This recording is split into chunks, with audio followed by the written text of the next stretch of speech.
This is an uncomfortable video to make, and I've been debating in my head if I should do it or not, or if I should just ignore it, pretend it didn't occur to me, or not bring this whole heavy topic into a fun bookshelf tour.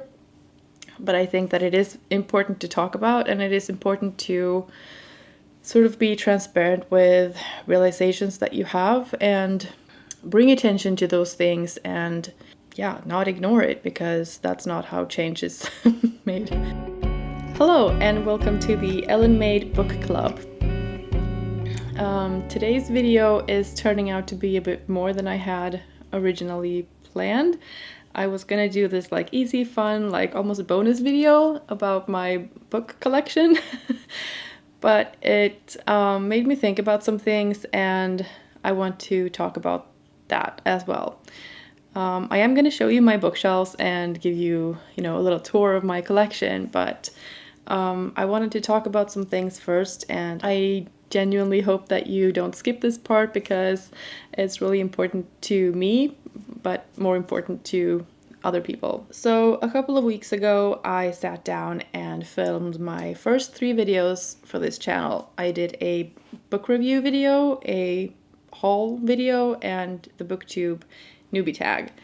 And since then, I realized that I missed a question on the newbie tag, which was, what does your book collection look like? I never showed that in that video. So I thought, well, that's great. I can do a separate video on that and, give a little tour of my bookshelves. Because nobody ever wants to see my bookshelves. And I'm like, this is the perfect opportunity to do that.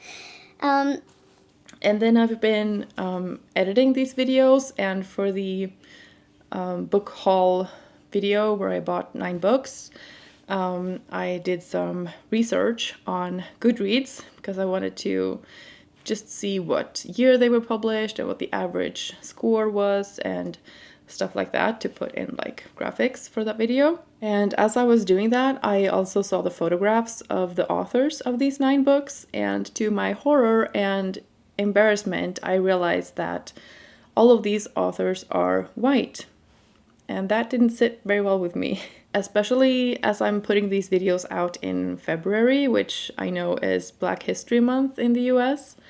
It's not really something that we do in Sweden where I live, but like I'm aware of it, and I don't want to be disrespectful of that, because I think it's really important. So when I realized that about the 9 books that I bought, I looked at my bookshelves and my book collection a little bit differently, and I think I thought that my bookshelves were kind of diverse. There are a lot of stories that take place in other parts of the world, and there are a few authors here that are not white, but the majority of them definitely are.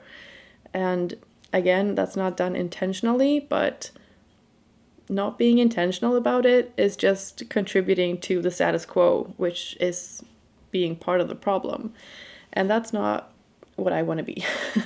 It's uncomfortable to talk about this and share this realization with you. But I think it's important that we do that and not shy away from confronting our own decisions and our own prejudice and our own contributions to the status quo, or like to systems that are not equal, because that's what it is. The fact that I could pick up 9 books and not think about who wrote it and still come home with a pile of books and all of them are written by white people, like, if that's not proof. I also think it's easy to think that you're making better decisions than you actually are. I'm not an expert on the subject, but I have studied diversity, migration, ethnicity, war, poverty, racism, Islamophobia.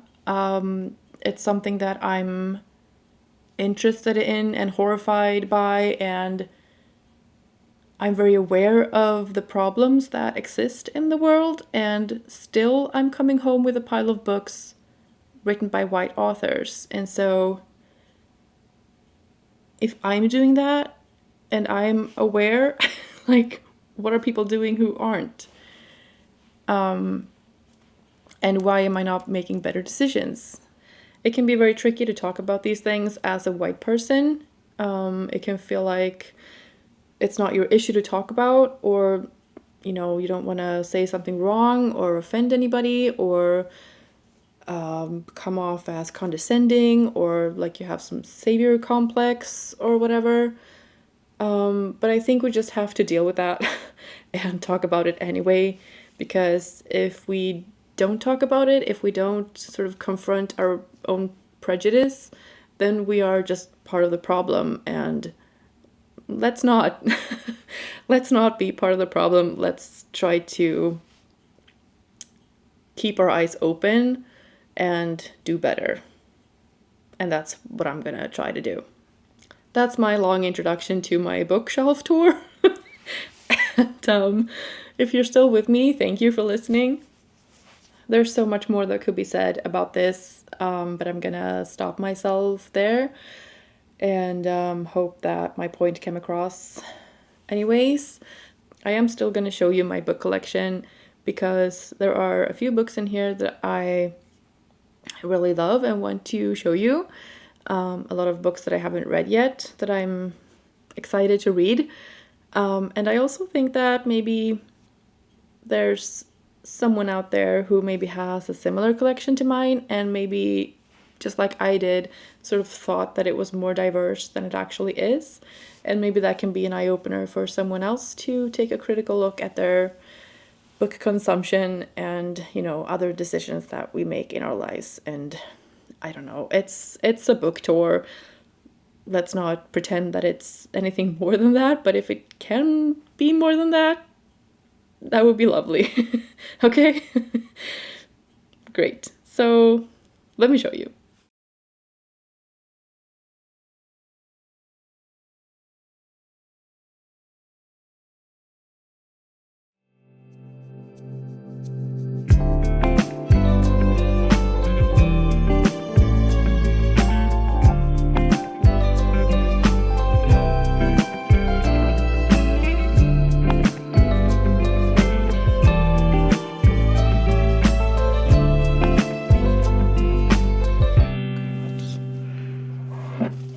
This out of the way.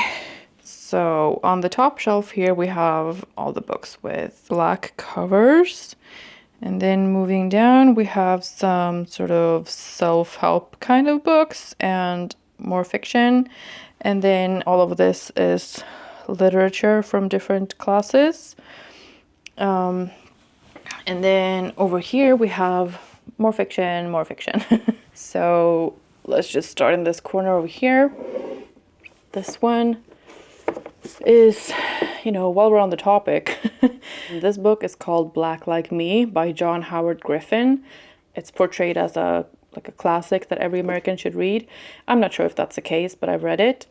It's about a black man in the 50s in the southern states, and he tries to experience what it's like to be a black man. So he takes medicine to make his skin darker and colors his hair and sort of pretends to be a black man and just documents his experience of that. And I don't know, it's kind of problematic but also interesting. I should also say that some of these books are my boyfriend's books and some are mine. But here's a book in Spanish that I thought that I was going to be able to read.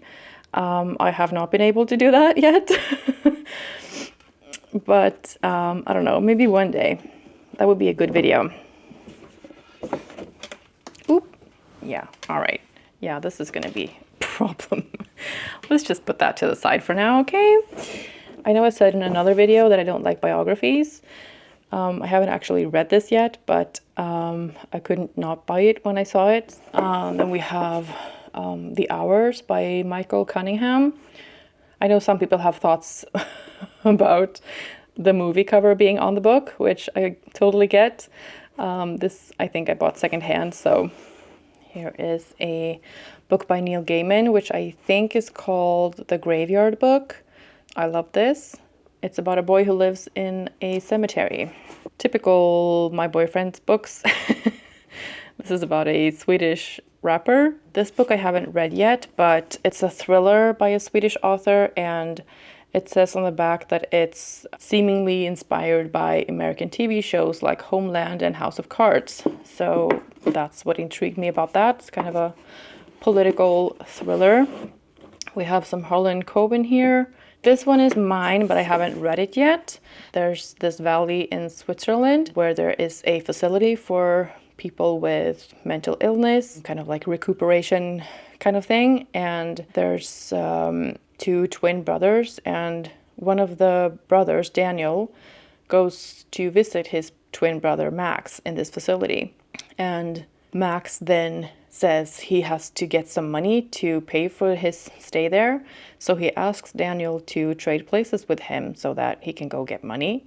So Daniel switches places with his brother Max, and then Max doesn't return. So Daniel is kind of stuck in this facility, and I just thought that sounded very interesting. So moving down to the shelf below here, we have Lord of the Rings and Bilbo. I have an old like picture book from when I was a kid, which is all like black and white pictures from like all over the world, which I don't know, I just think this is such a beautiful book.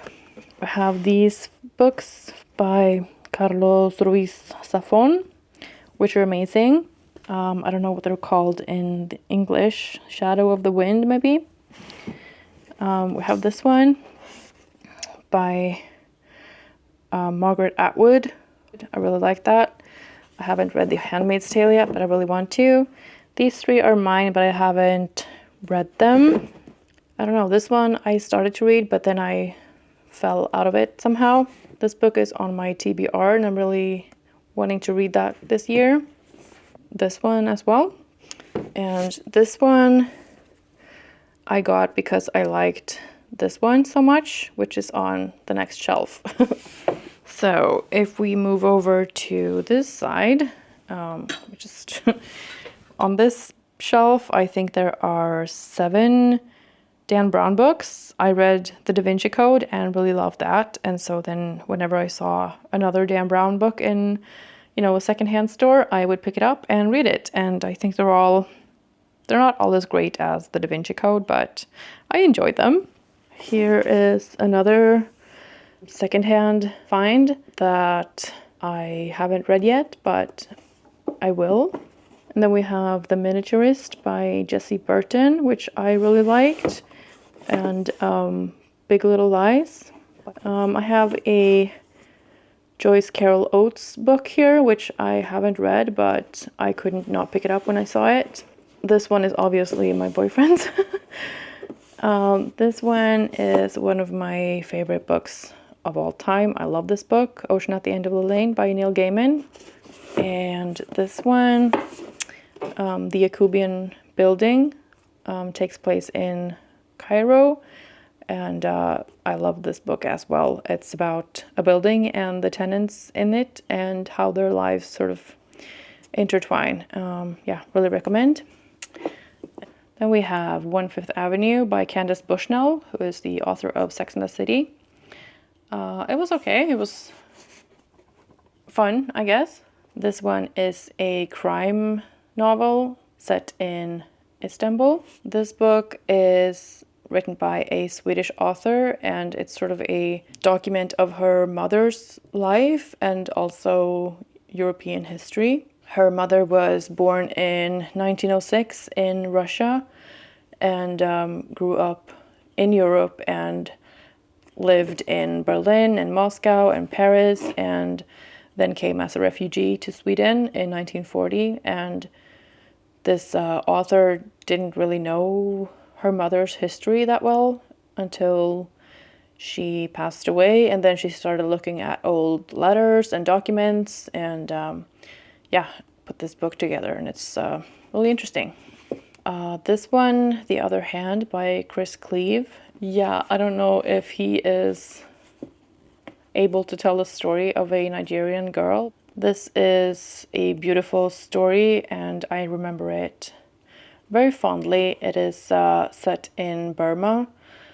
It's about Julia, who lives in New York, her father goes missing, and then they find a love letter from the father to a woman in Burma, and we follow her on that adventure where she is told another story.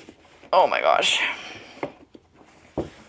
And on the final shelf here, we have books that I have bought more recently, so I won't go into greater detail on those because I talked about those in other videos. This one is a beautiful copy of a book about Sweden. It's about a boy who goes from the south of Sweden to the north of Sweden, and he goes, like, you follow him through all of the parts of Sweden, and he's flying on a goose. It's a Swedish classic, which is used in schools and stuff. I also have this copy, which I think is amazing. This particular one has these beautiful illustrations in it, and it's just full of these illustrations, and yeah.